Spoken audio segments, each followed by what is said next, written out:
कोलकाता में भले ही वोट आखिरी चरण यानी 1 जून को डाले जाएंगे, इसके बावजूद चुनाव प्रचार अभी से पूरी तरह से जोर पकड़ चुका है।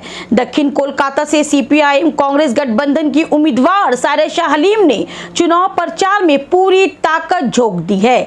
दक्षिण कोलकाता सीट सायरा शाह हलीम के लिए नया भी नहीं है। दक्षिण कोलकाता लोकसभा क्षेत्र के तहत पड़ने वाले बालीगंज विधानसभा सीट के बाई इलेक्शन में वो अपनी किस्मत आजमा चुकी हैं। उस चुनाव में मगर धांधली नहीं होती तो वो चुनाव जीत गई थी, लेकिन सत्ता की ताकत ने उनसे उनकी जीती हुई बाजी छीन ली थी।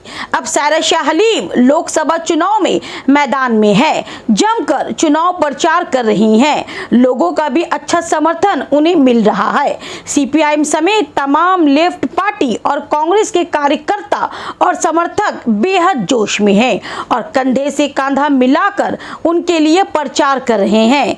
अपने चुनाव अभियान में तेजी लाते हुए सायरा शाह हलीम ने वार्ड नंबर 64 में एक रोड शो किया, जिसमें बड़ी तादाद में लोग शामिल हुए। सायरा शाह हलीम अपने चुनाव प्रचार में CAA-NRC दक्षिण कोलकाता के विकास के साथ साथ टीएमसी की उम्मीदवार माला रॉय को भी मुद्दा बना रही हैं। उनका कहना है कि माला रॉय ने आज तक दक्षिण कोलकाता की विकास की बात तो छोड़िए, पार्लियामेंट में कोई मुद्दा ही नहीं उठाया। पार्लियामेंट में उनकी हाजिरी भी बेहद कम रही है। उन्हें ये पता ही नहीं था कि पार्लियामेंट में क्या बोलना है। वो सिर्फ एक गूंगी गुड़िया की तरह पार्लियामेंट में बैठकर तमाशा देखती रही। सायरा शाह हलीम ने इल्जाम लगाया कि माला रॉय ने 5 साल में कुछ भी नहीं किया है। खास तौर पर मुस्लिम इलाकों के लिए तो उन्होंने कोई काम ही नहीं किया है।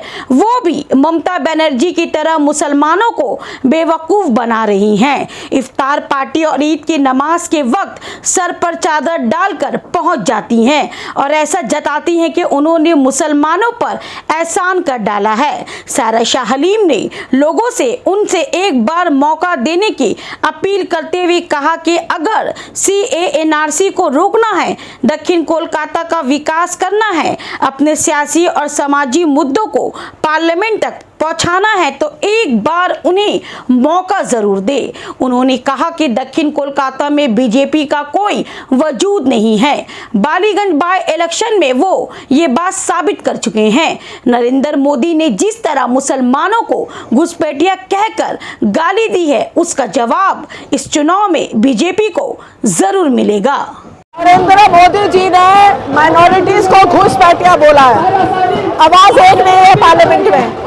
NRC लागू हो रहा है तो यहाँ के मेरे भाई बहन यहाँ पे डिसीजन लेंगे और लड़ाकू जो पार्लियामेंटेरियन को भेजेंगे जो उनके हक की आवाज को बुलंद कर सके पार्लियामेंट में। तो मैं क्या जिस तरह से नरेंद्र मोदी ने अपने भाषण में कहा है कि कांग्रेस जो है हिंदुओं की प्रॉपर्टी लेकर मुसलमान को देना चाहती है। बिल्कुल बिल्कुल, ये जो नाजायज बात है और बिल्कुल बकवास बात है और ये कुछ नहीं है, नफरत का भाषण है। इलेक्शन को जीतने का नफरत का भाषण है। तो मैं जिस तरह से MLA इलेक्शन में आपको 64% से मोहब्बत मिला, क्या इस बार भी आप उम्मीद करती है? बिल्कुल बिल्कुल उम्मीद है कि इस बार गोल्ड मेडल मिलेगा और इंशाल्लाह ये सीट जो है यहाँ पे लोग दुआओं से नवाजेंगे। बिल्कुल यहाँ पे जो है सबसे पहले NRC CA के खिलाफ यहाँ पे आप देख लीजिए जॉब्स की जो क्या है, महिलाओं का क्या स्कीम है और यहाँ पे NRC सबसे पहली बात है, NRC को रोकना है पार्लियामेंट में। इनका कोई वजूद ही नहीं है दक्षिण कोलकाता में, कोई वजूद नहीं है।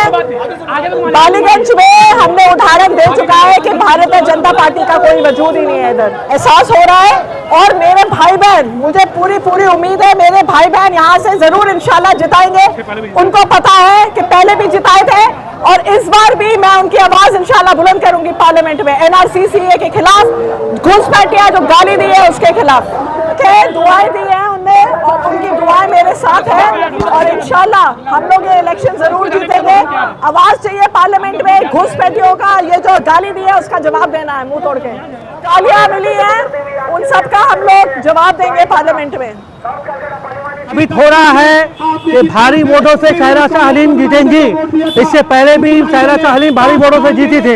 ये टीएमसी और बीजेपी का जो नाटक चल रहा है, बीजेपी जो है देश को बर्बाद कर रहा है, हिंदू मुस्लिम सिख ईसाई इन लोगों के इत्तेहाद को खत्म कर रहा है, सिर्फ हिंदू और मुस्लिम के नाम पर वोट हो रहा है और तृणमूल कांग्रेस के लीडर धाराधार जेल जा रहे हैं। हम लोग चाहते हैं जिस तरह से 34 साल दौर में बंगाल में तरक्की हुआ, नौजवानों को नौकरी मिला, औरतों की इज्जत की तहफ़्फ़ुज़ थी, और यहाँ देख रहे हैं कि नौकरी में घपला हुआ है और यहाँ के एजुकेशन मिनिस्टर और पूरे एजुकेशन मिनिस्टर के अलावा पूरे एजुकेशन सिस्टम जो है जेल में है।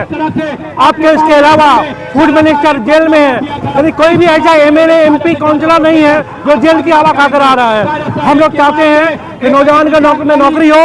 लाल झंडा सीपीआईएम लेफ्ट फ्रंट और कांग्रेस को पूरे हिंदुस्तान में मजबूत करना होगा।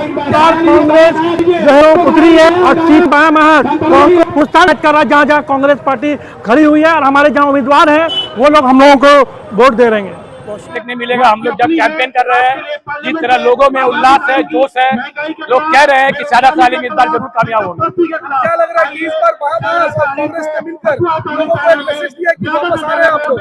देखिए, अगर फिरका परस्त बीजेपी को अगर हिंदुस्तान की सत्ता में उखाड़ फेंकना है तो पूरे हिंदुस्तान के बंगाल के पैमाने पर आपको सीपीएम और कांग्रेस के वोट है उसके कैंडिडेट को जिताना हर आवाम का फर्ज है। जी, ये खरगढ़ा साउथ पार्लियामेंट्री चुनाव है, लेकिन बालीगंज असेंबली हल्का से हम लोग जरूर से जरूर सायरा शाह हलीम को ज्यादा से ज्यादा लीड दिलाने का कोशिश करेंगे। देखिए, इस इलाके से ये बोलना है कि आपने गुज़िश्ता चुनाव में जिस कैंडिडेट को आप लोगों ने वोट देकर कामयाब किया था, 5 सालों में टीएमसी के नुमाइंदा ने एक बार भी उन्होंने पार्लियामेंट में मोदी के खिलाफ एक अल्फाज, एक वर्ड नहीं बोला। अब महज उनका अटेंडेंस 17% था। आप अगर सायरा शाह हलीम को जिताइएगा, एनआरसी सीए के खिलाफ जो लड़ाई है, जो जद्दोजहद है, उस जद्दोजहद को हम लोग जरूर से जरूर नाकाम करेंगे। मोदी को एनआरसी सीए बंगाल में होने नहीं देंगे।